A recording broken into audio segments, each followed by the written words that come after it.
we had a call with Sam Bankman-Fried and Brett Harrison a couple months ago, the founder of FTX, crazy guy, only wears t-shirts, curly hair, and is president.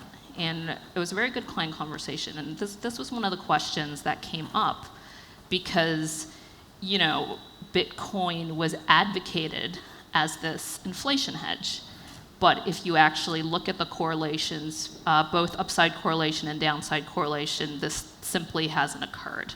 And so this was actually a question that I posed to them because it's one that our investor base was curious to hear the answer on. And they actually gave a fairly thorough answer. So I'll kind of relay their answer and then what I think about it. When you talk about correlation, what does correlation mean? Correlation, there's the simple R squared, right? But when people say correlation, it can mean very different things. So there can be two assets that are the, A shares and then the actual asset, and those should be correlated. There can be assets that are correlated because they both should be mean reverting.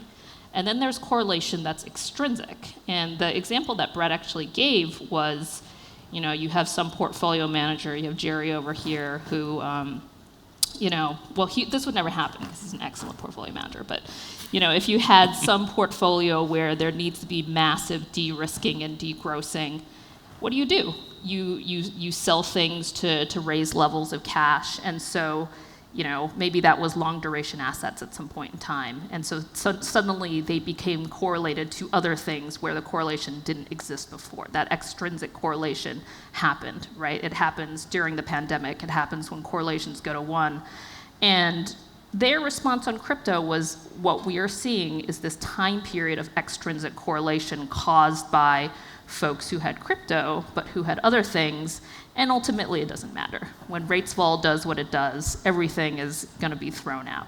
And so their answers on the 3 to 5 year time frame is that we're going to normalize out of this extrinsic correlation environment to one where there's a more proper correlation, the proper correlation being hopefully an inverse correlation.